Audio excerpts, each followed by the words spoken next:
అంటే తిరుమల పరకామణి లాంటి ప్లేస్ నుంచి 46 లక్షల వర్తున్న గోల్డ్‌ని ఎలా అతను స్మగ్లింగ్ చేయగలిగాడు అనేది ఇవాళ పెద్ద ఎత్తున చర్చ వస్తుంది.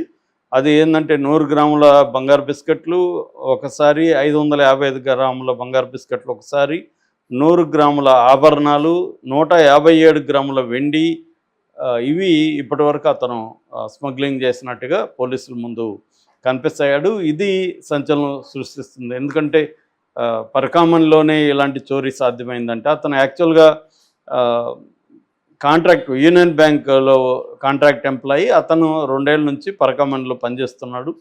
అతనికి డబ్బు ఆశ పుట్టి ఇలా చేసింది. ఇది కూడా ఫస్ట్ టైం అయితే కాదు. అంటే ఈ స్కాములు అనేవి ఫస్ట్ టైం కాదు. ప్రతి గవర్నమెంట్లో జరుగుతూనే ఉంటాయి. దొరికినవాడు దొంగ అన్నట్టుగా దొరికినప్పుడే ఈ వార్తలు బయటకు వస్తూ ఉంటాయి. సో ఇది మర్చిపోకముందే లేటెస్ట్గా ఒక చిన్న బాబు ప్రమాదవశాత్తు చనిపోయాడు. కడప చిన్న చౌక్కి సంబంధించిన శ్రీనివాసులు కృష్ణమేన దంపతులు తమ ఫ్యామిలీకి సంబంధించి అక్కడ వాళ్ళు టోకన్స్ తీసుకున్నారు. 13వ తేదీ టోకన్స్ తీసుకుంటే వాళ్ళకి 16వ తేదీ దర్శనానికి ఆ టోకన్స్ అనుమతి లభించింది. వాళ్ళు 15వ తేదీ అక్కడికి వెళ్ళి అక్కడ ఆర్టీసీ బస్ స్టాండ్, తిరుమల దగ్గర ఆర్టీసీ బస్ స్టాండ్ దగ్గర పద్మనాభ నిలయంలో వాళ్ళకి లాకర్ ఫెసిలిటీ అవి ఇచ్చారు. అక్కడ ఉన్నప్పుడు ఆ ఇద్దరు పిల్లలు సెకండ్ ఫ్లోర్లో పైన ఓపెన్ స్పేస్ ఉంటే అక్కడ ఆడుకుంటున్నారు. ప్రమాదవశాత్తు సెకండ్ సన్ సాత్విక్ అనే అబ్బాయి కాలు జారి కిందికి పడిపోయాడు. ఇమీడియట్గా హాస్పిటల్కి తీసుకెళ్లారు. హాస్పిటల్లోకి వెళ్ళినాక వాళ్ళు వైద్యం చేశారు, కానీ అబ్బాయి చనిపోయాడు. సో ఇది అంటే వాళ్ళు అంత కాలు జారే విధంగా వాళ్ళని ఎందుకు పెట్టారు, అంత లోగా ఎందుకు ఉంది, అది సెక్యూరిటీ ఎందుకు లేదు అన్న విమర్శలు అయితే ఇప్పుడు వస్తున్నాయి. అంటే ఏమవుతుందంటే మామూలుగా అయితే ఇవన్నీ అనేక చోట్ల ప్రమాదాలు జరుగుతుంటాయి, కానీ తిరుమల అనేసరికి ఇది ఇంటర్నేషనల్ అటెన్షన్ ఉంటుంది కాబట్టి తిరుమలలో ఏం జరిగినా అది పెద్ద ఎత్తున మీడియా అటెన్షన్ కావచ్చు, ప్రజల అటెన్షన్ కావచ్చు చోటు చేసుకుంటుంది. అంటే ఇక్కడ బిఆర్ నాయుడు వచ్చినప్పటి నుంచి ఇవి ఎక్కువైనాయి అనేది ఇప్పుడు ప్రధానంగా విమర్శ. మనం ఆల్రెడీ చూసాం బిఆర్ నాయుడికి అక్కడున్న ఈవో శ్యామలరావుకి మధ్య పడట్లేదని ఆంధ్రజ్యోతి రాసింది. ఎడిటోరియల్ ఆయన కొత్త పలుకులో కూడా డీటెయిల్గా రాశాడు. సో ఒకటేంటంటే బిఆర్ నాయుడికి ఎక్స్పీరియన్స్ లేదు, అడ్మినిస్ట్రేటివ్ ఎక్స్పీరియన్స్ లేవు, ఆయన తీసుకొని పెట్టారు.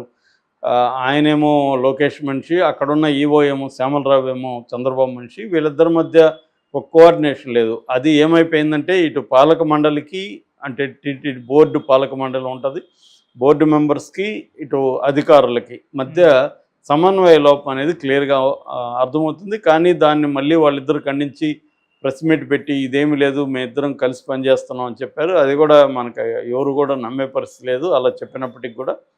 ఎందుకంటే వరుసగా సంఘటనలు ఇలా జరుగుతున్నాయి. కేవలం ఒక 3000 మందికి టోకన్స్ ఇచ్చి ప్రాపర్గా వాళ్ళని పంపించలేకపోయారంటే ఇంత ఘన చరిత్ర ఉన్న తిరుమల తిరుపతి దేవస్థానం ఇంకా లక్షల మందిని ఎలా డీల్ చేస్తారనేది పవన్ కళ్యాణ్ కూడా ప్రశ్నించాడు.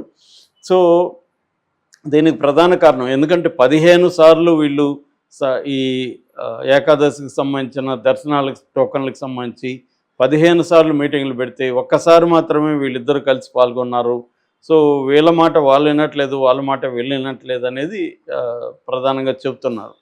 మామూలుగా ఇటువంటి ఇందాక చెప్పిన దర్శనం స్కాములు, తర్వాత లడ్డు స్కాములు, గోల్డ్ కానీ డబ్బులు కానీ పట్టుకుపోవడం, ఇవన్నీ ఎప్పటి నుంచో వింటూనే ఉన్నాయి. ఎందుకంటే నేను తిరుపతిలో చదువుకున్నా కాబట్టి చిన్నప్పటి నుంచి వింటున్నా. ఇప్పుడు కూడా మనం ఎవరికైనా లడ్లు కావాలి, ఒక 20 లడ్లు కావాలని చెప్తే అక్కడ ఎవరో ఉంటారు బ్రోకర్లు, వాళ్ళకి చెప్తే వాళ్ళు తెప్పించేస్తారన్నమాట తిరుపతిలో.